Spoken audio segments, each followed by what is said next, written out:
Uma das coisas que eu li no site do senhor, uma matéria, o senhor diz ali com muita ênfase que a teologia da libertação morreu.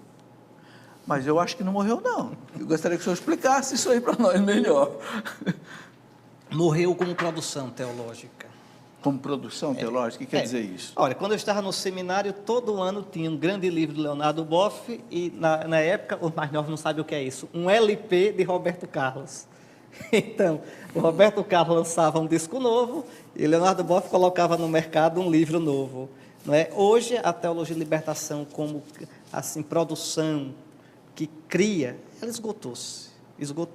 Hoje a gente tem os filhos e os netos da teologia de libertação, esse discurso de ecologia, de gênero, né? São as consequências daninhas dessa questão.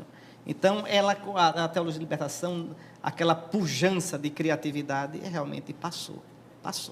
Não só eu digo isso, muitos outros dizem. Não, mas nós ainda estamos vendo muitos efeitos ainda. Os efeitos. Como é que o senhor... muita gente pergunta assim, o que é a teologia da libertação? Quais são as suas consequências negativas? Como é que o senhor responderia essa pergunta? Bom, a teologia da libertação foi uma tentativa de pensar a fé cristã, né, a partir... para responder à realidade de pobreza crônica, de dependência que os países do terceiro mundo tinham de modo muito forte nos anos 60, 70 e ainda tem. Então, muitos teólogos preocupados, querendo dar uma resposta cristã para essa situação, infelizmente entraram por um caminho que é errado. Usaram o marxismo como filosofia para iluminar a fé, para iluminar a teologia. Ao invés de Cristo ler todas as coisas, interpretar todas as coisas a partir de Cristo, interpretou-se Cristo a partir dos princípios marxistas. Bento XVI disse isso. Agora, aos bispos do Brasil, não é? A um dos grupos de bispos, nós tivemos visita ao Papa, todos os bispos do Brasil é por grupo, por regional, um regional lá do norte. Ele disse isso claramente, sempre foi a crítica que a igreja fez, a teologia de libertação. A teologia de libertação tinha uma coisa positiva, era o desejo de dar uma resposta a essas questões sociais, uma resposta cristã. Mas errou o caminho. Errou o caminho, errou o método, errou o caminho e as consequências foram ruins. Eu não sou de modo nenhum favorável à teologia de libertação. Eu acho que a doutrina social da igreja responde de modo muito melhor e mais equilibrado aos grandes desafios que a gente tem nessa questão da justiça social, do ordenamento, a construção de uma sociedade, de um sistema econômico mais justo, mais fraterno, mais solidário. Agora, a doutrina social da igreja não permeou ainda a mentalidade do povo. Né? Não, nem do clero, ela ainda é muito desconhecida por nós, é muito desconhecida, e no entanto é de uma riqueza muito grande, nós precisamos estudar mais, aprofundar mais, levar mais a sério a doutrina social da igreja. Perfeito. Ricardo, vamos lá. É justamente isso que eles querem saber também, porque a crítica do Papa Bento XVI é justamente a respeito da questão do método dedutivo, método indutivo. Gostaria que o senhor explicasse um pouquinho para o nosso telespectador o que quer dizer, então, os efeitos desse questionamento através do método. Eu explico. Nenhuma teologia pode ser feita sem uma filosofia. Se você não faz filosofia ou teologia, não vai entender isso que eu estou dizendo. Mas é importante ter essa informação. Toda teologia, ela supõe, consciente ou não, eu uso... Uma hermenêutica, seria a hermenêutica? É como se... para cultivar a terra, eu tenho que ter um instrumento, uma enxada. A enxada com a qual eu faço teologia é a filosofia. Eu tenho que ter um instrumental. Eu vou lhe dar um exemplo. Quando eu digo assim, que na Eucaristia o pão se torna corpo de Cristo, isso se chama transubstanciação. Está no catecismo. Isso está cheio de filosofia. A palavra substância, eu estou usando a ideia de substância que Aristóteles e São Tomás de Aquino usavam. Veja, estou usando aí a ideia de essência, quando eu digo que em Deus há uma só natureza, uma só essência e três pessoas. Estou usando uma linguagem filosófica na teologia. Quando eu digo que o homem é um ser racional, que o homem é uma união substancial de corpo e alma, eu estou usando uma linguagem filosófica. Não tem jeito. A questão é, essa filosofia que eu pego, ela é compatível com o cristianismo? Se não for compatível, dá para eu torná-la compatível? Ou ela é radicalmente incompatível? O marxismo é radicalmente incompatível, porque o marxismo é ateu, radicalmente ateu. Ah, mas poderia ser cristão. Não, se for cristão, não é mais marxismo. Deixou de ser. A ideia fundamental do marxismo é a contradição, a realidade todinha é uma luta. E essa luta, que é a realidade todinha, ela permeia as classes sociais. Então, para Marx, a justiça no mundo só pode vir com a destruição do opressor, pelo oprimido. Então, isso aí é incompatível com o cristianismo, porque o cristianismo, a superação da opressão se dá na conversão, no amor, não na destruição. Então, por exemplo, pegue um livro de um teólogo da libertação, ele vai falar muito mais do êxodo do Antigo Testamento do que da Páscoa de Cristo, que é o novo êxodo. Ora, a Páscoa do Antigo Testamento, aquele êxodo, era uma figura, uma preparação para a verdadeira Páscoa. É a Páscoa de Cristo que não passa. É a Páscoa de Cristo que nos liberta. O povo de Israel era escravo, como Cristo estava na condição de servo, de humilhação. O povo de Israel entrou no Mar Vermelho, Deus abriu o mar, soprando o vento siroco. Jesus entrou no Mar Vermelho da morte. Veja, Deus sopra o vento do Espírito e abre o mar, e o povo de Israel passa. Deus sopra o vento do Espírito no mar da morte e abre no sábado santo aquele mar, e no domingo da ressurreição Jesus sai do outro lado, como Israel sai livre. Então, mas a Páscoa dos judeus era uma figura, era uma preparação para a Páscoa de Cristo. A teologia da libertação fica só lá no Antigo Testamento, não sai dali. Ora, nós somos cristãos. É o Novo Testamento, é a nova aliança que é definitiva. A antiga é só figura, é só preparação. Então, há uma hermenêutica, quer dizer, uma interpretação que é colocada de cabeça para baixo. Sim. Dom Henrique,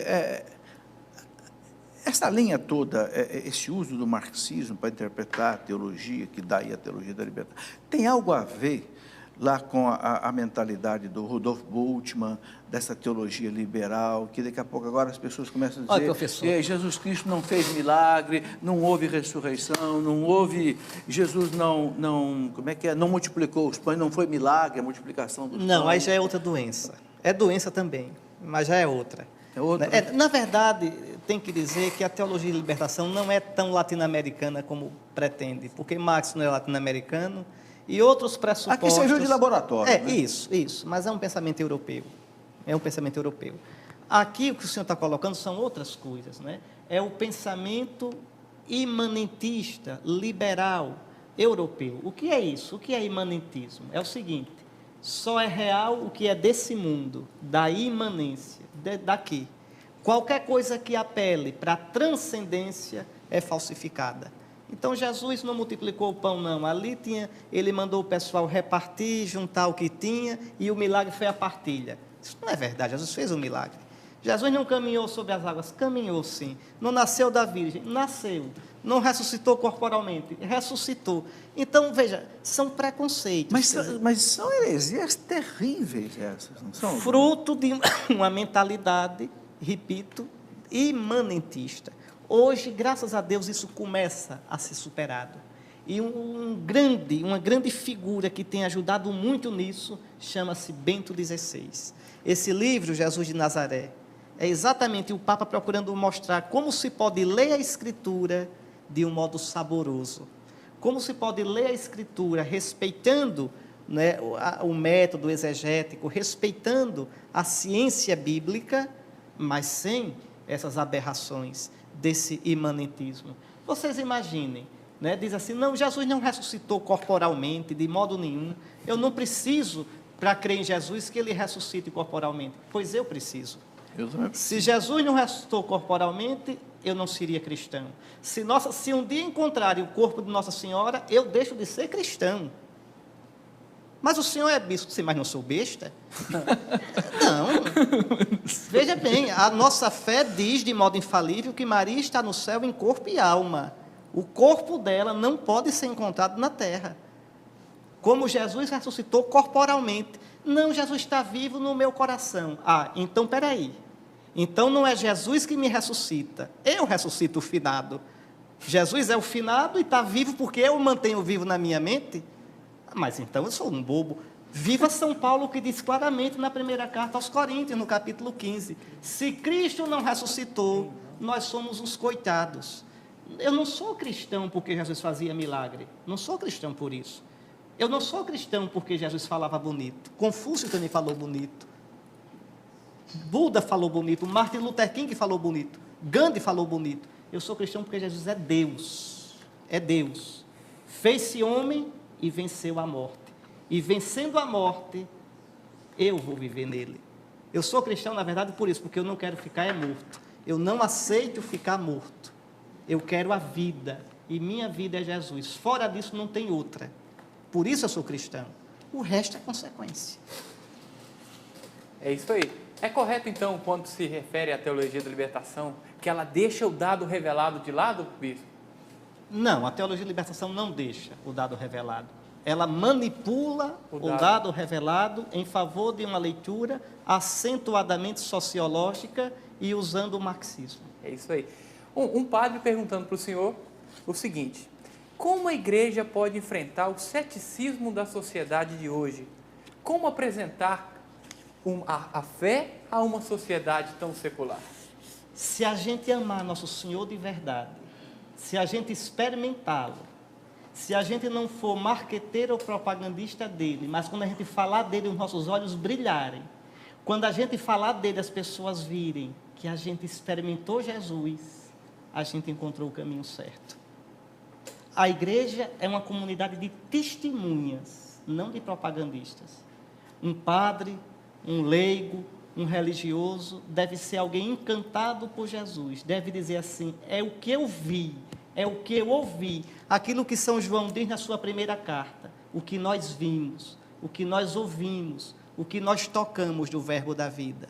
Aí, padre, é ler a Bíblia todo dia, mas ler de modo saboroso, é dobrar o joelho diante do Nosso Senhor no sacrário, ou diante do crucifixo, ficar olhando e dizer: mas como o Senhor é bonito, como o Senhor é lindo.